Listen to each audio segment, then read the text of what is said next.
नमस्कार, मैं हूं आपके साथ नलोफर अंसारी और आप देख रहे हैं V9 न्यूज। आइए रुक करते हैं कुछ बड़ी खबरों की ओर।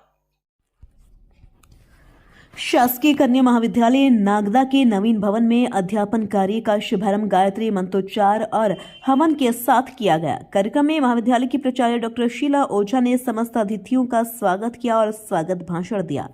जन भागीदारी समिति अध्यक्ष जितेंद्र कुशवाहा द्वारा प्रस्तुत प्रतिवेदन में महाविद्यालय में बहुत सारी समस्याओं से क्षेत्र विधायक को अवगत कराया गया। साथ ही विधायक डॉक्टर चौहान का स्वागत प्रशस्ति पत्र व साफे के साथ किया। कार्यक्रम के मुख्य अतिथि माननीय विधायक डॉक्टर तेज बहादुर सिंह चौहान रहे। विशेष अतिथि पूर्व विधायक दिलीप सिंह गुर्जर, नगरपालिका अध्यक्ष प्रतिनिधि ओपी गहलोत, संसद प्रतिनिधि हरीश अग्रवाल, शासकीय महाविद्यालय नागदा के जन भागीदारी अध्यक्ष राजेश धाकड़, पूर्व नपा अध्यक्ष गोपाल यादव, सुबोध स्वामी, हिंदू जागरण मंच के प्रांत संयोजक भैरूलाल टांक, केमिकल डिवीजन से अजय नागर, ओम प्रकाश चौहान, अर्चना करिंदीकर, पद्मा कुशवाहा, रेखा शाही उपस्थित रहे। इस अवसर पर विधायक डॉक्टर चौहान द्वारा कन्या महाविद्यालय में खुले परिसर में डॉम का निर्माण कराने की घोषणा की। साथ ही नगरवासियों से महाविद्यालय में आवश्यकता अनुसार खेलकूद, कंप्यूटर व पुस्तकें उपलब्ध कराने की अपील की। इस अवसर पर समाज सेवी चंद्रशेखर जैन द्वारा मां सरस्वती जी की प्रतिमा महाविद्यालय के मुख्य द्वार पर लगाने की घोषणा की गई। नागदा से राजेश इंद्र की रिपोर्ट। कला संकाय से चल रहा था।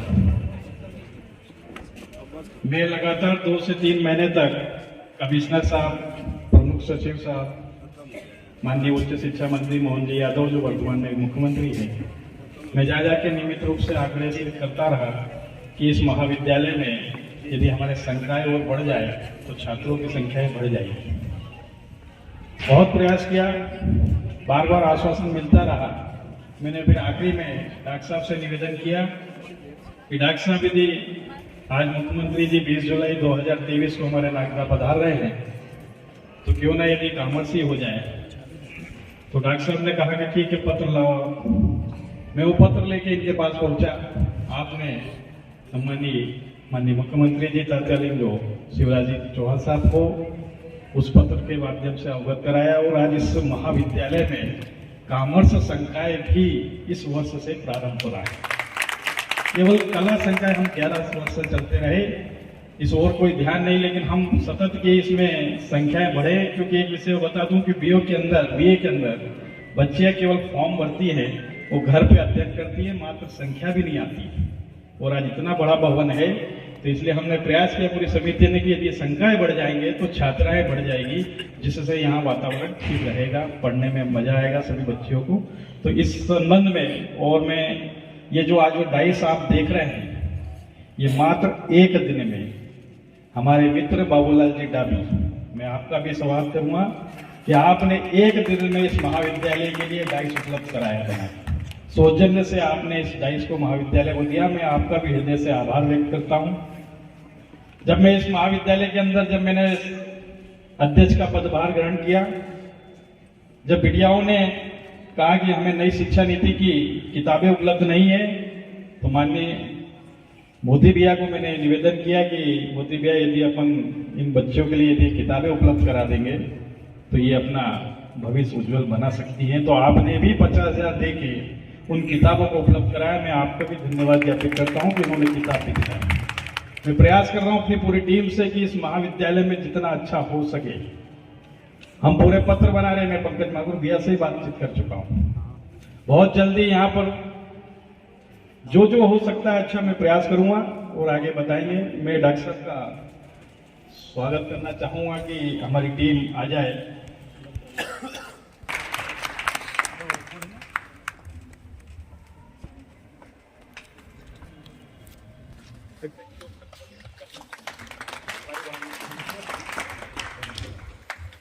एक ही चीज चाहूंगा आपसे, बच्चों से एक ही निवेदन है और शिक्षिकाओं और शिक्षक से कि शिक्षा के साथ साथ संस्कार भी इन बच्चों को दिए जाएं, ताकि स्वयं का घर सुधरेगा और अगला जहाँ जाएगी वो घर भी स्वर्ग बन जाए। मेरी यही आपसे विनती है, निवेदन है और शुभकामना देता हूँ आज के इस अवसर पर। और भाई चावला जी हमेशा बोलते रहते हैं, और आज उन्होंने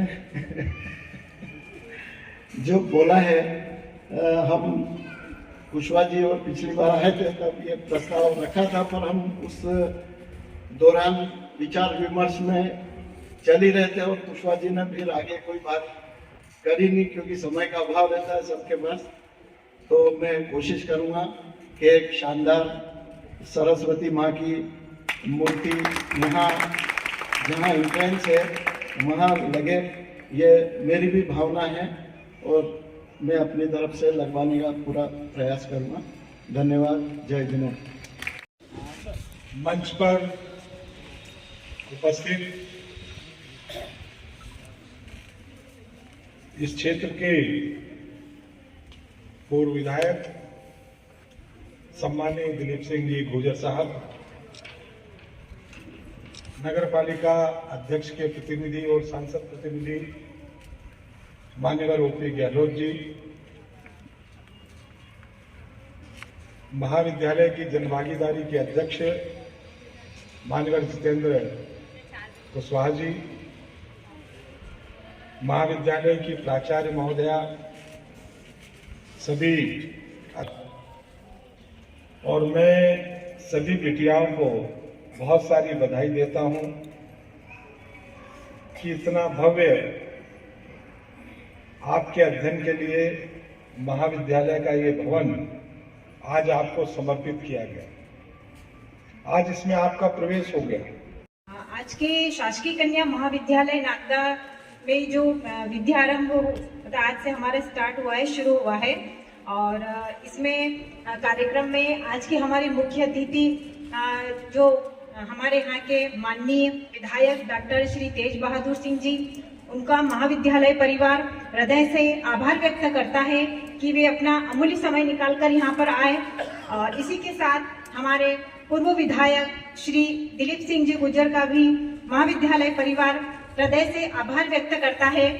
मंचासीन सभी अतिथियों का महाविद्यालय परिवार आभार व्यक्त करता है। आप लोगों को नहीं पता हो, मोती सिंह जी ने अपने खुद के प्रयासों से, अपने संसाधनों से ग्रामीण क्षेत्र को लगभग 40-50 खेत सड़क बनवा दी। तो मैं कह रहा हूँ कि ये जो सामने का गड्ढा बहुत बड़ा पड़ा हुआ है ना, अपने डंपर जैसे भी और ये सब लगाकर इस पूरे गड्ढे को ही भरवा दो। ये बोलो आप।